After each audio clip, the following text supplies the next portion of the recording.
For fear that I said 2 letters that drive him cracked, which are, okay. So that knows that it's like things are getting started, the day's ready to go. And just this infinite capacity to love. They could just go and give you everything that they had and I adore you, and then immediately, and your turn. I also have all of this for you and everyone else in the room.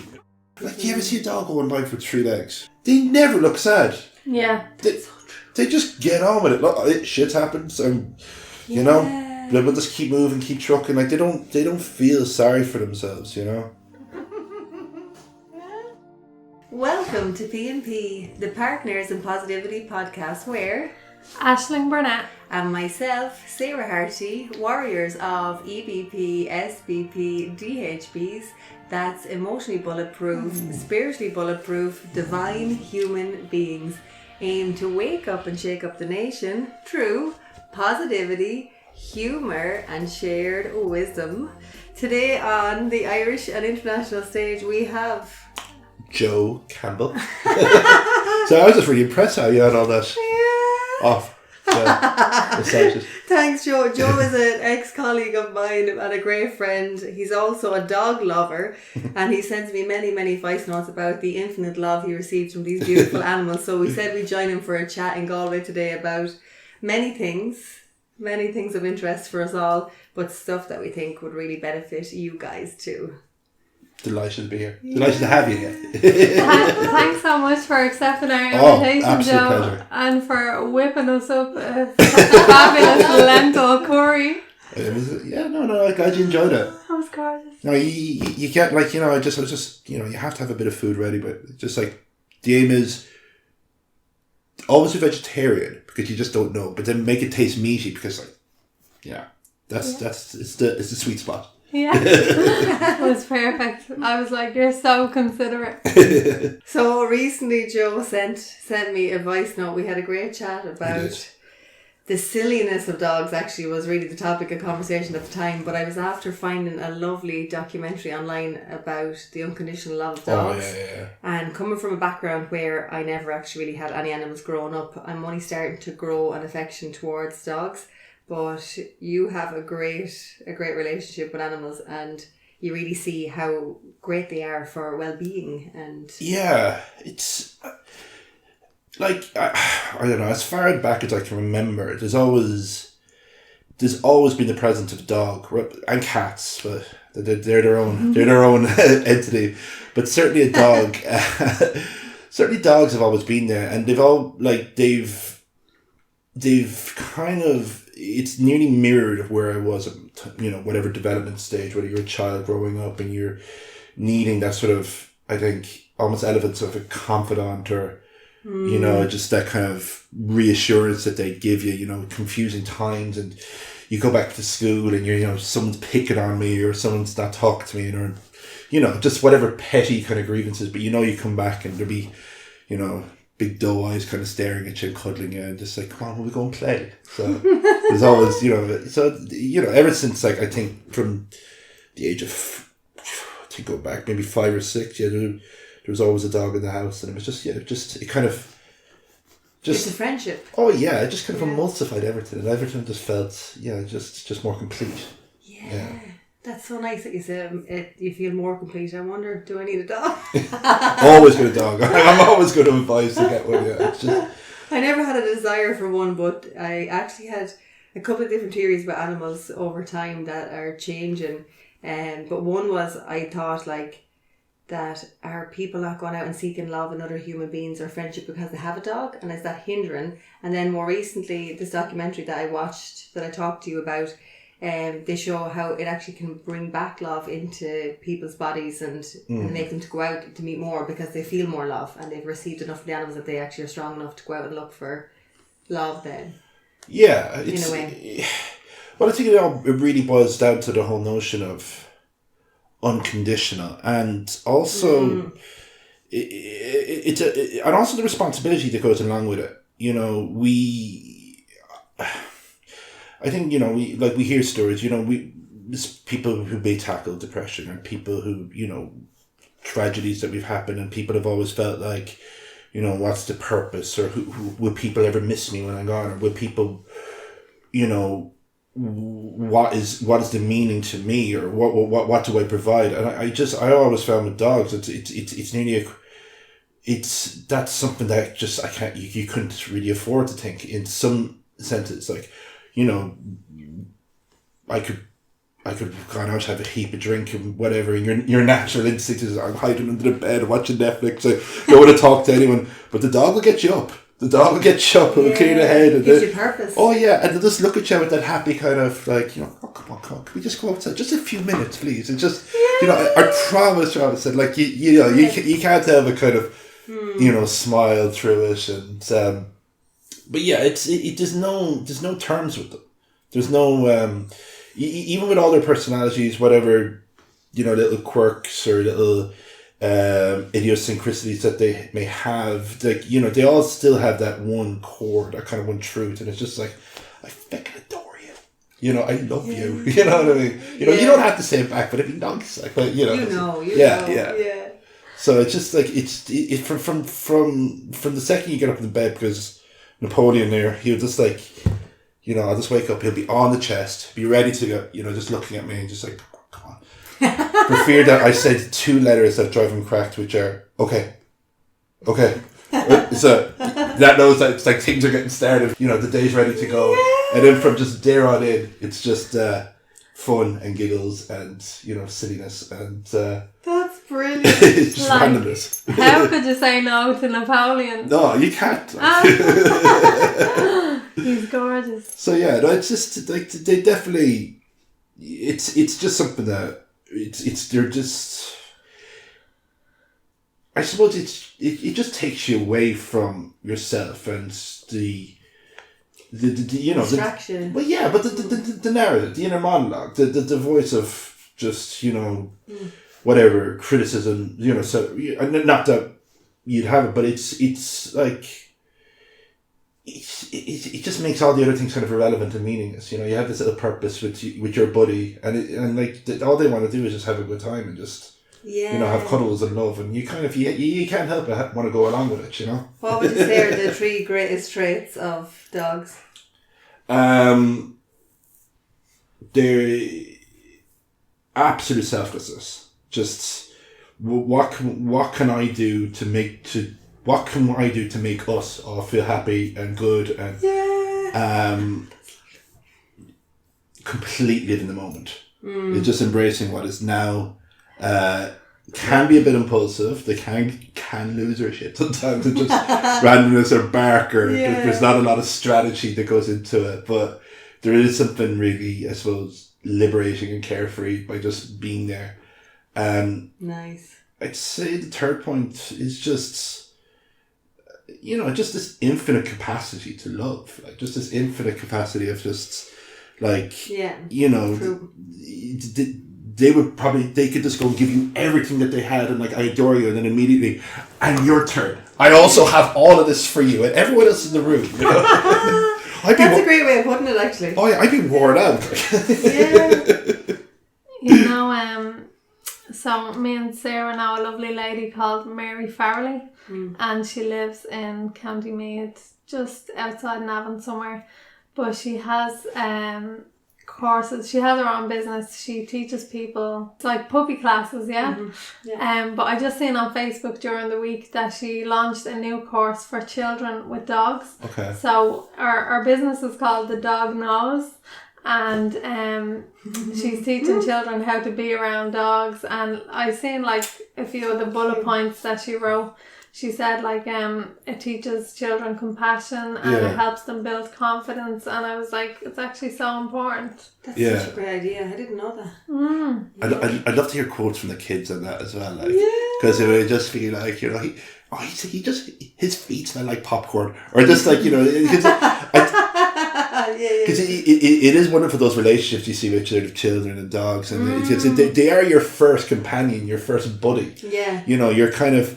Like, because you're both in the house, you know, it's mum and dad or whoever, the parents, like, they rule their kind of roost, but this is your kind of mate, like, you know, you're figuring it out, like, you know, you're sticking up for each other, and there's a wonderful innocence with kids and with dogs, and it's just, you know, so I always find when I go back to this with him or with Sadie, you kind of, I don't want to say regress, because it sounds negative, but Okay, I could say regress. No, but you do. You can go back into this sort of childlike state, and like just, and it's not a bad thing either. You know, no, it's a great thing. Yeah, yeah. A bit of freeing, a bit of Peter Pan syndrome is it's okay every once in a while. You know. Yeah. No, it really is. It reminds me of. I listened to I watched an interview with the comedian Billy Connolly. Oh yeah. The interviewer was saying to him like, what's it like being off the drink and stuff like that for so long, and he said the one things he misses is to see all of his friends when they've had a few drinks go into their childlike state and just be silly, like the joy of being silly. And I think that's something that you get from animals or from dogs. Oh like, yeah. That permission to just have fun, you know, the easy going. Me and my girlfriend have a language. Like we talk about them. Like we give them voices or whatever. Sadie is like, she's just kind of this dignified, you know, sort of regal presence, probably some from an aristocratic family. You know, she kind of pronounces things like, you know, like, you know, coriander will be coriander. You know, just a very Napoleon. He's a bit more like, because he's originally from Baltimore. He loves eating meanies, you know, so he's a little rougher on the edges, but you know, a cheeky chappy. So. What's his accent? Oh, Jesus, oh God, okay, just figure it out. Right? Oh, Pops, listen to me now, listen. What? I forgot. We would just be sitting here having this back and forth, like, you know, kind of like as their voice avatars, just going into like complete nonsense and shaffos, but you know. Shaffos, oh, absolutely. We don't even WhatsApp anymore text, it's just a series of like voice messages into dogs. Oh, that's fantastic. Yeah. So do you think everyone should have a dog? Oh yeah. Well, I'm team dog. But you know, any kind of like, you know, it's prepared. I suppose if you want to go down the route of like having families, having kids, and it is a little bit of responsibility. It is that caring for something that's, you know, and make you realize, you know, life is bigger than just you. Life is bigger. That's so true. You know what I mean? Yeah. And like they say, a dog is not just for Christmas. Oh no, that breaks my heart. I just want to take them all. Honestly, like it's just, I don't know. It's like this is why I have great time and respect for groups like Madra who really, you know, the screen, and people can say look, it's laborious, it is a bit over the top, and no. You want to make sure these dogs have good homes, and there's so many people out there who'd love a dog and to mind them. So. You know, it's an honor. It's not just something you. Yeah, exactly. You know what? He's tapped. Oh, this is good. I'm like I have lots of observations of animals because we didn't really have many animals when I was young. Like, so my love for dogs has grown over time. But I remember like walking on Salt Hill in the prom one day, and I could see like. There was a group of dogs that were meeting up every morning with their owners at like 7 o'clock in the morning, and then I could see one dog that like hadn't got to the beach yet, and he could see the group of dogs, and then he's dragging the one dog down to meet his friends, and then they all meet up and they're jumping around, and I was like, oh my God, I'm kind of like the dog when I meet my friends. I'm like super excited. Humans. Oh, 100%. But they like when they're so excited to see you. Someone that's so excited to see you every single day, like, you know. Oh, it's literally just you can just see. I always want. Like, if I ever had to go at stand-up, I'd be working into the routine. What if we were to just walk and just do what a dog would do? Like, first of all, there'd be no such thing as a footpath. There'd be like kind of a spiral that just goes along.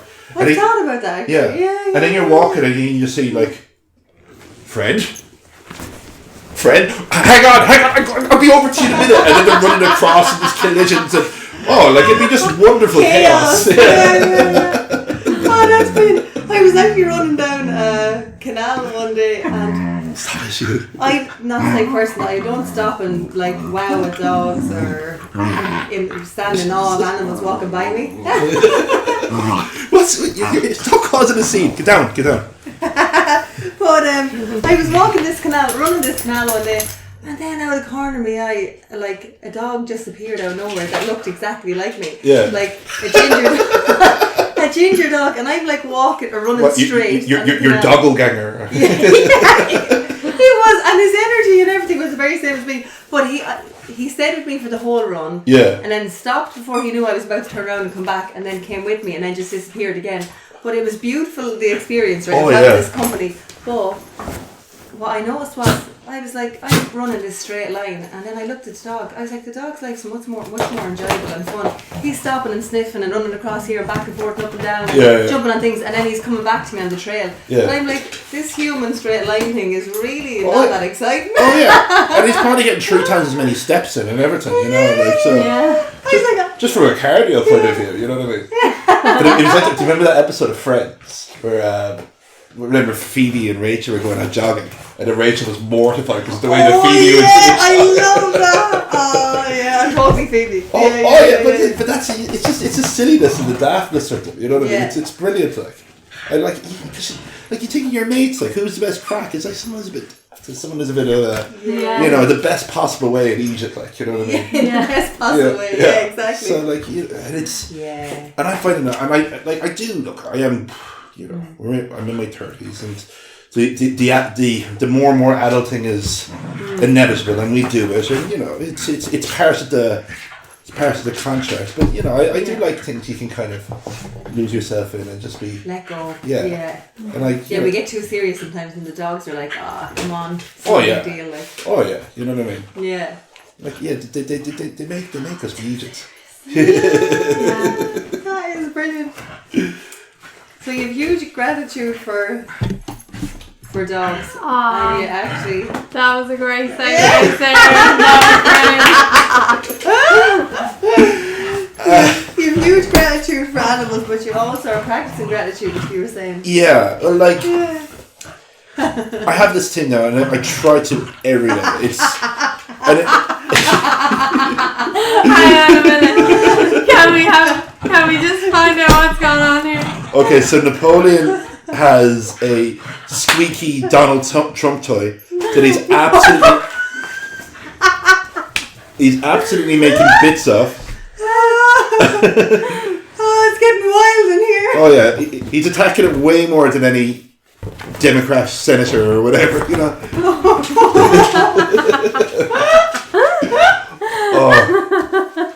They should have had him during the impeachment trial. Yeah, no, gratitude. So I just got this thing like every morning, immediately wake up, just find the 3 things. So find the 3 things, just remind yourself. So the way I count it, I'm already trained that up.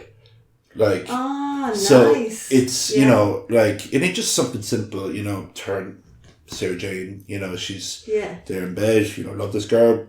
Yeah. You know, I get to work from home, so I get to work in my underwear most of the day. It's a nice and then I got this Egypt here. So like, I mean, you know, I might repeat it, but you know, I'd say it's good stuff. And it kind of dawned on me.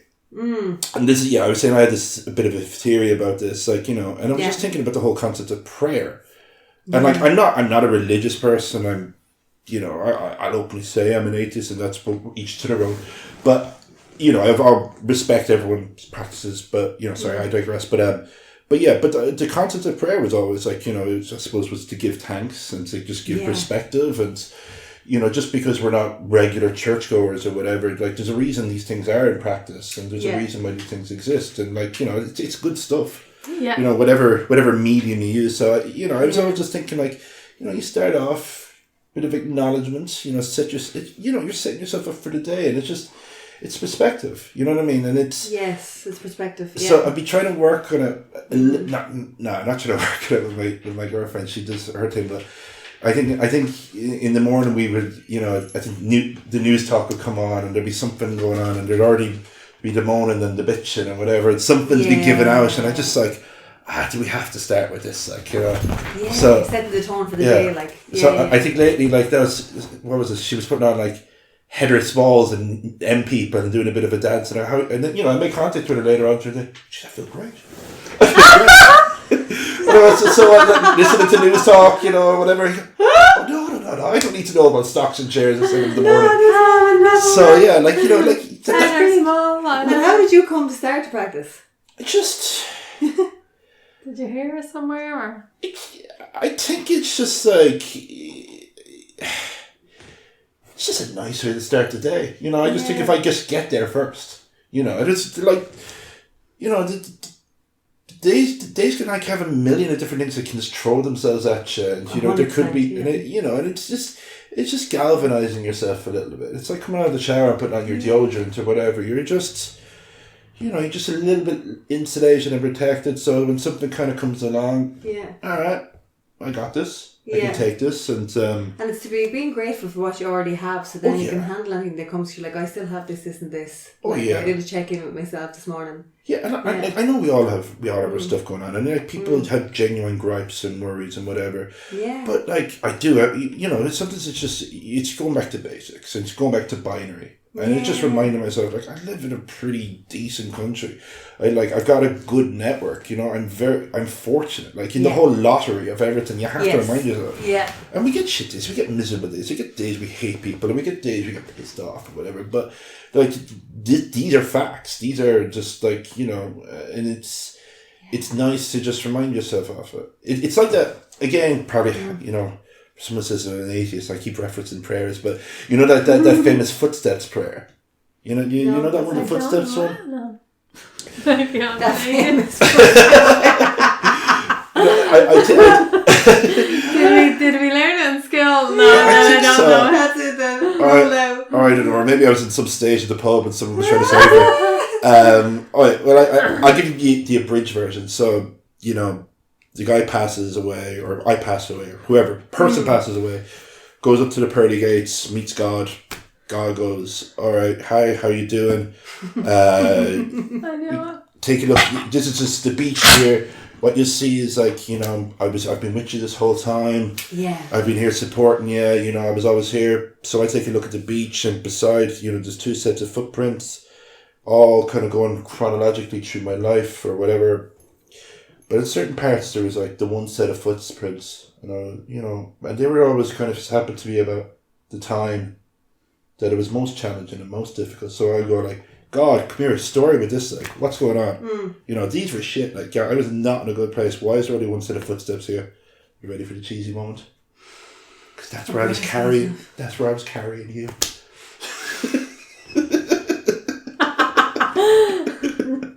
For a second there, I didn't get it.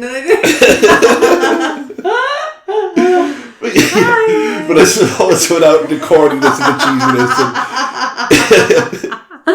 But yeah, no, I think, like, what? But I think that's what I get. Like, sometimes, when things are a bit crappy, you kind of have to just remind yourself, like, almost like affirmation-wise. Just, like, tell yourself.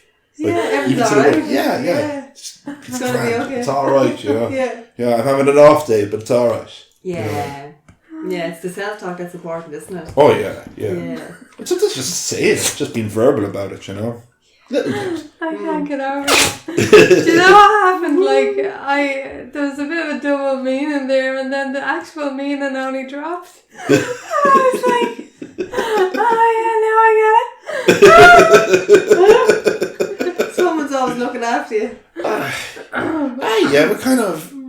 Oh, I am lucky in that regard. I've got great networks, and I've got a great support system and great people, and yeah. But that is a fantastic thing to do anyway. Most people don't do that, and even I remember back in school, like, because it was Catholic school that we went to, we said thanks after our lunch and after our. We didn't eat breakfast in school, but after lunch. It was so Sarah, were you in a boarding school? I bring a snack every morning with me, probably. But it was a song actually. It was, thank you for the food we have eaten. Something, right? But I was like, that was a great practice, because now we just sit down and just walk away like without any gratitude for what's on your plate. Basically. Oh yeah. The simple things. And that's it, like, and it's just. And I get funny about it. I give my girlfriend a hard time as well, because I love doing the cooking, and it's just like, I enjoy it and just whatever, but I'd always bring the dish down and I'm always like, where's your thank you? Where's your thank you? Yeah. It's a grown woman, and she's come back from working hard and whatever, and here's me wrecking her head, like, feeling insecure. Where's your thanks for your lovely dinner? Like, yeah, but you do want it. There's truth in that as well. Like, Yeah, I don't know. But it's more just. It is important. I just want to be complimented. Courtesy. I told that great. Don't we all? Yeah. Oh, absolutely. So sometimes when I'm in the morning when I wake up, I'm thinking about like watching my mind to see what surfaces first. Did you ever do that? Like, I used to nearly see songs or something I'm thinking about last night or yesterday's service, and I'm like, oh, what is going to be here with me this morning? It's like a replay sometimes. What is it? What, from the experience of yesterday, or is it a general sort of feeling or kind of? No, it's different all the time, but like that, I always want to get out in front of whatever in the morning. Yeah. And if something bad happened the day before, I don't want to lead from that for the next day. So I've got into the practice with meditation and awareness that I'm watching to see what services in the morning. Okay. For fun as well, actually, just for awareness. Yeah. But sometimes it could be just like randomly a line of a song, or it could be a thought from the day before, or something that happened, or Yeah. So do you get your gratitudes in before the mind starts to think? I would, yeah. No, yeah, it's I try and get them going, or just little things like, again, gotta have the music on in the shower. That's a great sort of compass to kind of get into where you need to go as well. So who are we talking about? What music? It depends. It could depend. What would I was listening to Joy Division of all things today, I don't know. But I do have certain songs if I really need something to kind of there are a few bullets in the chamber if I need something. Alright. I need to be revved up and ready to go, so there is a couple of and luckily it's a spacious shower, I can kind of bust out a move or two. Because I teach at public speaking. One thing that keeps coming up lately is just the importance of singing, speaking more. Like, a lot of people don't have an opportunity to speak, depending on the type of job they do, or depends on their social circles and stuff like that. Yeah. But if you sing, and in any way, shape or form, using your voice is good for developing it.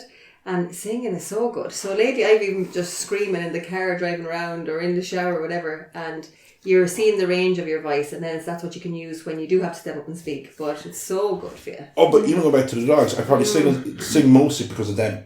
I'll sing to them in different songs. There you go. Yeah. Like Sadie recently, because with her kind of angelic features, there's a lot of hymns. Yeah. Kind of just organ music and stuff. Naturally, of course. Or because she's in a quiche, we put on some Japanese Zen garden music. Napoleon, he's a little bit more kind of the Dubliners or something. Something silly. That's brilliant. How do you know that they like the music? Oh no, he's easy to. He loves bagpipes and harmonicas.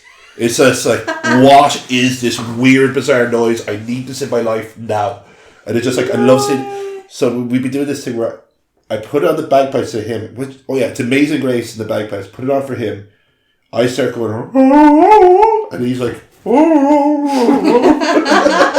he sings back. Oh yeah, no, there's certain songs I sing to him now. He gets into it. Oh, that's You know what? That reminds me. My dog Danny. I actually have a video of him on YouTube. Anytime the ice cream man comes along, he actually starts howling along to the tune of the ice cream man. So funny. Oh, that's brilliant. I only discovered this 2 weeks ago about the bagpipes. Oh really? Oh yeah, I was sitting there with Sarah Jade, my girlfriend. I think we were watching it. What was it? Oh yeah, it was that show Better Call Saul. That spin-off from Breaking Bad. Right. Yeah. Don't know, but and there was this scene. I think he was trying to get himself fired, or because he still wanted to get his compensation, and just trying to prove he's reckless at work. So bagpipes, he's just trying to play the bagpipes, whatever. Napoleon, as you've seen, loves the window watching outside, and then the second is just hang on. What is this? And it's straight over to the TV.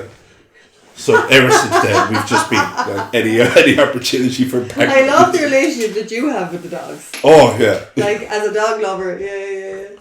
Well, this is the thing. I'm hopefully meant to be meeting up with one of my best mates now, just with COVID, and he's based in Dublin. I think we already get to see each other once or twice a year, and you miss your mates, but it's just if it comes, he comes, whatever. I miss him when I go to the shop. Napoleon, I go in to buy milk and I just, oh shit, is he alright? I'd be missing him. He's really like a child to you though, is he? A child, a friend, everything. That's what they children give out They become like children. Yeah, he's kind of. He's one of your own. Oh, absolutely. Oh yeah, I do time for him. Ash, do you have a gratitude routine like Joe in the morning? Do I have a gratitude routine? No, I'd like to say that I do, but I don't. I feel like it's naturally part of me persona now, and I go on these little rampages every now and then, but not first thing in the morning. I'd be a bit more like you, actually observing myself to see what's going to surface, and I do actually find it entertaining. And then I like snap myself out of it, like if it's anything negative, I'm like, right, that's enough of that, like. Yeah. But you're both great proponents of like meditation and just getting to that stage of mindfulness, and great practitioners of it. I just for myself, I've often short patience for things. I'm kind of impulsive, so I suppose I've had to kind of find other techniques or whatever and different things. But I think for me, how I got to those things, it just simplicity, just keeping things simple, keeping things minimal, keeping things as binary as you can, kind of just back to basics, just kind of declutter the shit, like, you know what I mean? Just kind of get everything. And I like that you said three things in the morning. It's not like 15 things, or, you know. I'd just be greedy. Yeah. I'd retire then. Like. Yeah. You'd never get out of bed, you sit behind them. Some other guy recommended to smile when you wake up first. Like, smile before you get out of bed. Who was that? Would it be Jay Shetty or... I can't remember, it was a long time ago, or it was in a motivational video, but I was like, oh, I never thought about that. Do I smile in the bed? Do you know? Imagine that if you kind of, you know... Yeah. You made a friend that night, and then they woke up in the morning and says, why are you smiling? Oh, nothing to do with you. This is my own thing. Like, I just smile, you know. Don't be getting a big head, you. Imagine you just turn into Sarah Jane, like just absolutely beaming. There's another first thing in the morning. I think that's great. You'd be like, oh, no. You're too cheery for me. Go and make a cup of tea if you're in that good a mood. But after, I think I was listening to this mystic in India called Sage Guru, and he's very funny, very witty, but he was like, oh my God, when you wake up in the morning, just check, am I alive? Am I alive? Oh, 100,000 people don't wake up every day. Oh, that's great. Like, think about it. Then he was like, check, is your partner or is your friends or family, are they all alive? Oh, great. Because like 10 million people have been affected by death this morning, so you're all fine. Oh, that's a great thing to wake up to. And then his last thing was like, brush your teeth or something silly like, but he was like, you've so much to be grateful for the moment you open your eyes, like the moment you breathe in the morning. So then when I heard the thing about smiling, I was like, oh yes, maybe there was a theory to this. Have you heard this crack about like this whole thing about the importance of making your bed? Yeah. Discipline. I'm really buying into this, but yeah, it's the specifics about the bed. Because again, I think Jordan Peterson will go on about. I know Jordan Peterson's not everyone's cup of tea. I like him, but Mommy actually has his books. Yeah.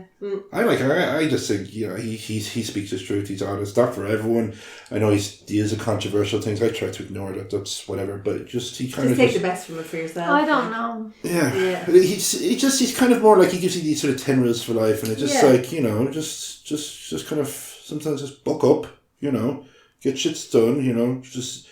It's something I take from it. I can see how people might find them a bit maybe insensitive, but I like I'm a big fan of directness. I like when I get feedback and it's told to me directly, and you know, I'm a big boy, I can take it. I like to be able to give it to people because it's a sign of respect. I'm learning to appreciate that people prefer different mediums. Yeah. Which was a challenge for me.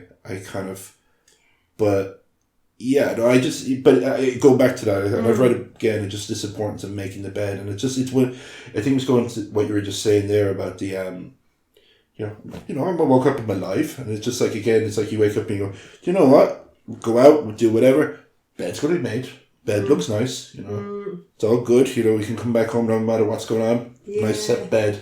So I'll be trying to do that. I know Sarah Jane now, when she's listening, she goes, oh, well, what about the bed there last week? Touché, you're right. I need to get better at it. But it's like an ambition or a goal. Oh yeah. No. There was this great speech as well. This I think he was a military. That's the one. Yeah. Navy SEALs. What was it, General McCraven, and that was his thing. He was doing it at college or something. Yeah. Yeah. So it kind of just sticks with you, like. And they know what they're about. They know things. Yeah, discipline. And even like systems work well as well. Like when you can quickly, simply get something in place, then it makes your life easier. Yeah. But even for me, like I started doing a meditation. It was called Declutter Your Mind or something like that. That's a good and one. it's inside and out. They're talking about in the meditation, guiding through it. But after that, like I slowly started to declutter my room, and then I made it more simple, and then minimalistic, and then over time I started making my bed every single day, like, and then I actually felt calmer because the room is clear and there's more space and stuff like that. So there definitely is benefits to all of that, like it's unconscious or not. It's great not having stuff.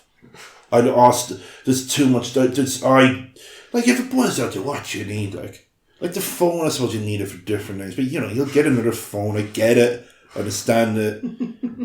The computer's nice to have. I don't know. Shoes are supposed to leave if the building's on fire. I don't know what else. Like, what else do I need? I've seen nice kitchen knives. They're great, but like it's all stuff. I don't know. Like I'm trying to think. Is there anything? Like you convince yourself you're attached to things, but like I don't know. If you have a lot of this stuff, it's like then you want the more stuff. The money's just going to the stuff. Yeah. I don't know. Like it's an endless spiral of stuff. Yeah. Yeah. We don't need this stuff. Not when you have Napoleon. Oh yeah, he's got more coats than I have. He's got this little parka now. It's like his little Liam Ganner. So he walks around town like, look at me, I'm pure tough. I'm pure tough. That's brilliant. Oh, Joe, this has been great. It's been great spending time with you. Oh, I love getting your perspective on life. It suits me. Oh, come here, listen. You're welcome to it. It's always free. It's always there. It's like bread rolls in a restaurant. You can have as much as you want, If you want to fill up with it, it's your choice. Maybe next time we're back, we'll get Sadie on the camera. Where is she? She just... Yeah. She did make an appearance. Oh, did she? Great. Yeah, she's very much... She likes being near. She likes kind of being in the room. But in the background. She likes to kind of maintain her independence and her aura. She's not a neat... I do not see, again, it's their gas personalities. He's like... she's just like, oh, please pet me or I'll die. And she's like, just listen, I'll be in the room, I'm good, you're good. Be respectful of each other's space. Did you ever think what you'd be like as a dog yourself? Napoleon. Yeah. Oh, I don't even need to think about it. I'm not a cat person, as in the sense they don't like me. They don't. They see me coming all full of dog energy. Not this film. I'm gonna try it. This is oil and water here. This isn't going to work. Like so, yeah. But I've never really had to think about what I'd be like a dog. I just know it would be an easy fit. I have one last thing I want to bring up about dogs before we go. Sure. So I was walking down the prom. Oh, the great thoughts come from walking down the prom. I was walking down the prom and I seen some birds on the top of one of the apartments. I was like, Jesus, like they really are so free. Then I was looking around and I was thinking about squirrels or meerkats, and then I was like, dogs are the only animal that are actually on a leash, like outdoors at the house or most of the time. I'm like, God, is that not an awful thing that they're the only animal that's really treated with control? And I'm like, surely we can trust in the dogs, we can trust in all the other animals that are up and down the trees and hanging about. The cats aren't on leashes. It's the I seen a cat in America on a leash. I think I seen one in Carlo actually. but I suppose it's a social responsibility. What I mean? Like if you're even looking at it from an evolutionary standpoint, birds are birds and they've always been birds. Dogs essentially have kind of become dogs, domesticated from humans. Do you know what I mean? Yeah, they're not out in the wild just being. Yeah, so he's become him as a human interaction in the way, they are historically bred. They get very human, don't they? Yeah. My dog sits at the table like. Yeah. So it's a responsibility more than anything else to do. Like I'd love to let him off, but even you saw when he came, like he's like, they get notions. You know what I mean? They can get notions, people can get scared. In a perfect world, Sarah, I'm totally on board with you. I would love to live in a world where dogs can just roam free and just be themselves, whatever. But I do put his harness on. He does look at me like, I'll put it on. And I'm not sure. I'm only guessing and speculating. And he goes, oh, look. Go on. I am an impulsive EJ. I need you to save me from myself. You know what I mean? Yeah. So And they have a modernisation, I suppose, with more and more traffic on the roads, and Yeah, it's it's for both parties. Yeah, and it's look, if it's, and the thing is, they're never too bothered anyways. They'll still walk around, they'll still be happy, they'll still find another dog going by to smell its arse. Like they make, that's the thing. Like, you ever see a dog going by for 3 legs or something like that? They never look sad. Yeah. They just get on with it. Look, shit's happened, so they'll just keep moving, keep trucking. Like, they don't feel sorry for themselves, Like, and animals just don't in general, I think there was a poem. It was by it's really a short poem by American poet D.H. Lawrence, and it was, I've never seen a wild thing sorry for itself. A small bird drops dead from a bough without ever feeling sorry for itself, and that's it. And it's just kind of like, they just make do, and this is them, and this is life, and humans are the only ones who have the luxury of feeling sorry for ourselves. Yeah, right. What came to mind there, Sarah, was the next time we're actually restricting ourselves, we might say to ourselves, do I have a leash on myself here? How can I let that go? Or be happy with the leash. The dogs can handle it for a couple of moments. That's so true. It's just steering us right in the right direction, Yeah. One thing I would love, now that we're on the subject of dogs, is, I know you're not really a fan of the Galway buses, but I would love, from being in Europe, like, you see a lot of dogs on buses, and it's all very civilised, like, it's all grand, they're used to it, but we're not allowed to bring dogs on buses or trains here, and it actually annoys me. We can do trains. Really? Yeah, I think I may have to double check on that, but I think trains. I know because Sarah Jane was saying, like, oh my God, I think we can go to Dublin. We can bring Sadie on the train. We gotta bring Sadie on the train. But would she be able to be just there, like, or in I think so. I might have to double check it, but I think they're okay in trains. But I digress from your point. I hear what you're saying about, like, it would be great to kind of assimilate them into. In Europe, they're just so accepted everywhere. Yeah. Like. And they're way easier. And in restaurants and everything. Oh, they're way better than your stupid screaming kid going around, like, just shouting and not sitting down to eat their, like, cocktail sausages and chips and, like, screaming that they want to come home. I bring him to Taylor's now, and he sits there like a little lamb. He likes to go to, he loves the pub. Absolutely loves the pub. In with everyone, happy out, doesn't really want to go home, has the crack.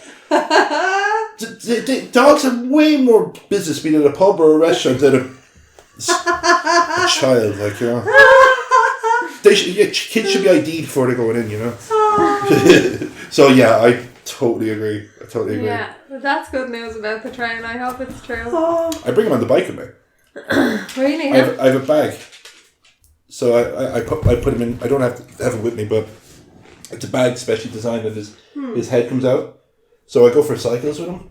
We're talking about this actually. I go for cycles and he loves going downhill. And his head is just like swinging in the breeze. Oh, absolutely loves it. Like, we'd be going down like Treadneedle Road, and I just turn around and I just look at him, and I can just see his little ears flapping. eyes are closed. Goes, oh, this is just bliss. Loves it, like. So anytime I go near the bike, he's just there barking out. Come on, let's do it. Come on. Oh my God, brilliant. So yeah. Oh, you're a great pops for him. Oh yeah, one of our adventures. Thanks so much, Joe. Absolute pleasure, Ashley. I'd heard a lot about you from Sarah. She used to be like, this lad Joe, now we used to work at Spotify together, but like Shopify, yeah. Oh my God, I always say that. That's so funny. But, yeah, you would have definitely been on my gratitude list in the morning. Stop. 100%. Honestly, I just looking back at it now, I would have been like, what's the day going to be? Oh, I get to have the bands at Harty. 100%. Oh, you should, yourself. That always will put you in a good mood. Like. Yeah. You're like Napoleon and Sadie in work. Yeah. Jumping around the place. Let's play with this fucker today. Oh, we had serious crack. I'll never forget the comment you made to me when I left the job that time. What was that? Oh, Sarah, you're a butterfly in a world full of moths. That's her favourite statement ever, like. I was like, I'll remember that one till the day I die, Joe. That's true, Harty. The colour radiates from you. Like. Oh, this was super. Yeah. So, Joe, thanks so much for welcoming more us than into your welcome. home and feeding us and entertaining us and No, it's inspiring us. Absolutely. It's been great. Absolute pleasure. Absolute pleasure. Really enjoyed it. Yeah. Thanks, Emil. Yeah. That's been great. Thank you. Oh, Joe. Congratulations, well done. Pat yourself on the back. You're officially now a partner in Positivity with us. If this is your first episode, we're so grateful. If this is your 40th episode, we're equally as grateful for your ears, for your heart, for taking this time out for yourself and committing to your own positive mental health journey. Our intention for this podcast is for you to feel a little bit better afterwards. So we hope you take some time now to check in with yourself. How did you feel before? How do you feel now? And we've definitely done our job if you feel a little bit better, and especially if you want to come back for more next week. If you do want to support us, we actually have a Ko-fi donation page. It's ko-fi.com/partners in positivity. We really value the work that we're doing. We know there's so much positive and negative in the world, and we want to contribute to people feeling their best. So we appreciate all of the donations we've had so far and welcome any more that are on the way. Thank you in advance. Also, if you got something of value from this and you want to share with friends or family to add to this trend of positivity in the world, we would love to be tagged in any posts on social media. You know where to find us. Other than that, guys, have an incredible week ahead, and we look forward to feeding you some more nourishment for that beautiful mind, that beautiful garden of yours next week.